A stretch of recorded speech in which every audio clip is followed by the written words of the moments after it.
Hi guys, Dr. Mitchell again.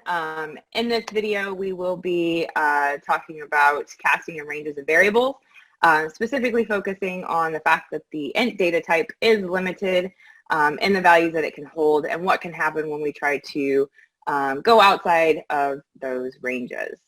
So, getting started with what will we learn?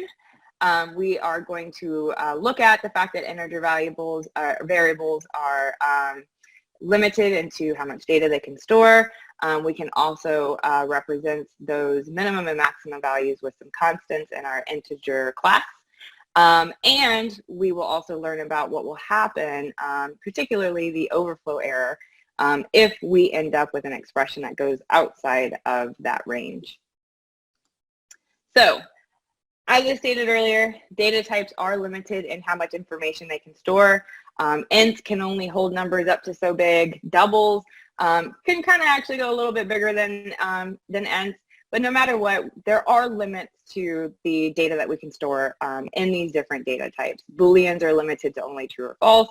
And ints, they can only hold numbers so big.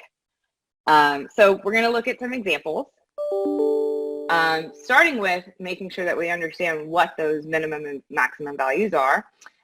For an int, we can hold pretty big number that's typically represented with the integer.maxValue constant. As you see here, it is the number it can store. And then the minimum value is basically the negative side of that that we can represent with the integer.minValue constant. A double we can typically represent up to 14 to 15 digits within our double data type. And then, like I was saying earlier, Booleans and other data types, they have their own limits as well.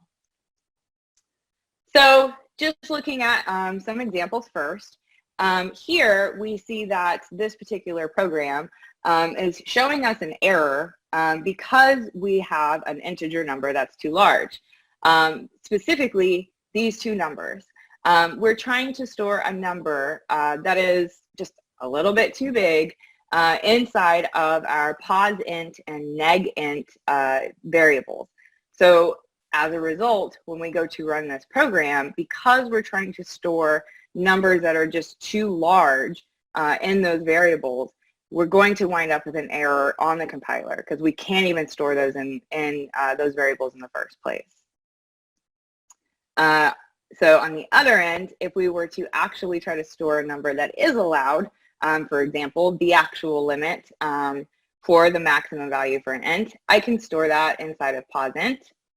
I can store the minimum value that I can possibly store with an integer inside of -int, so that once I print those out, we don't have any errors and it prints those numbers and we're totally fine. But instead of typing out those numbers or trying to remember what those numbers are, the integer class has a max value and a min value constant that I can use to represent those values. So instead of actually typing out that full number and making sure that I'm staying within that, I can actually store integer.maxValue inside of my posInt variable. I could store integer.minValue inside of my negInt variable. And then when I print those out, I wind up with the same, those same values and the same results, and I don't have any errors or issues whatsoever. On the other hand, if I were to try to store numbers that were a little bit too big, so I'm still going to store integer.maxValue inside of posInt. I'm still going to store integer.minValue inside of negInt. And those are fine. We're, posInt, negative, negInt, they store values that are allowable within the integer data type. But if I go and I try to print the result of posInt plus 1, you notice that it actually ended up kind of rolling over and it's not the value that I was expecting. Because that number, the result of that expression, is actually outside of the allowable range for an integer data type.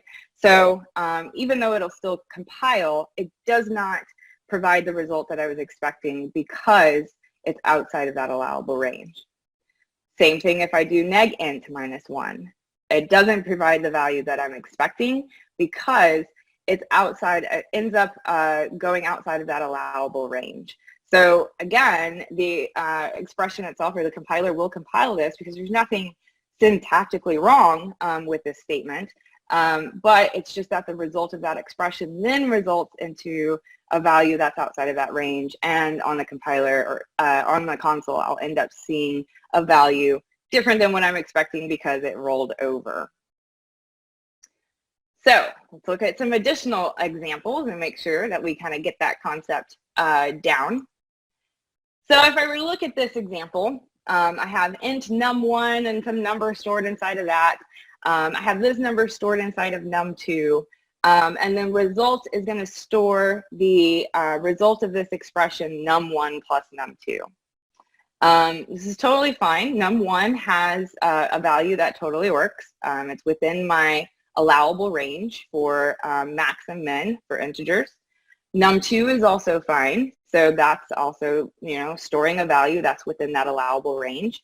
And then result, when I add those two numbers together, I actually get a number like 158 million and some change, which is still under that limit, within that limit for an integer.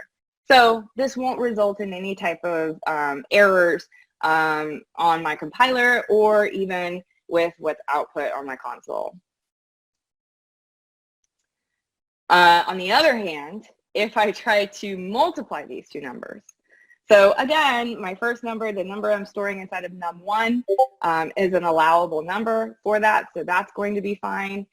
The number that I'm storing here in num2, still also within the allowable range for that number, so that's going to be fine. So everything's going to compile and be happy-go-lucky. However, when I run this program, the value that's then stored inside of result, the result of the expression of num1 times num2, is going to wind up with a number that's much larger than what's allowed in that int range. So as a result, this is going to cause an overflow error. The program will run, but the number that's going to output is not going to be what I expect because it's going to be outside of that range and it's just going to roll over. In this example, the first number is way too big. It will not fit. I cannot store that inside of num1. It's not going to fit. And so it won't even, we won't even look at what gets stored in num2, even though num2 is okay. And then it won't even look at what is going to result from that expression num1 times num2 to store that in result because I'm not even going to make it that far. The number that's stored in num1 is just far too big. So as a result, this is going to cause an error because of the fact that the number that is stored in num1 is too large or it's far outside of the allowable range for an integer. For this third one, I have this number that I'm storing inside of num1, which is totally okay. It's within that minimum and maximum range for an int. The number that I'm storing inside of num2, it's a double, so it can actually hold a little bit larger number, so this number is okay too. Now, when I try to do this expression, num1 times num2, and cast that as an int and store it inside of result, that is going to cause an overflow error. It's not going to result in a number that is within that allowable range, that minimum and maximum range, and it's going to wind up printing out something that I'm not expecting because of the fact that it winds up going outside of that range. In this example, again, I have a number that is much larger than what's allowed for int, both on the minimum and the maximum side. So num1 won't even take this number. It's not going to get stored inside of this number appropriately because of the fact that it's much too large. So again, like in the previous example, I won't even get to the second and the third lines of this because of the fact that I end up with an error on num1 in the first place. It's much too large. So what do we take away from this? We have seen that we can represent integer values, the minimum and maximum integer values, with integer.min value and integer.max value. We can only store numbers within those two ranges. or those two limits.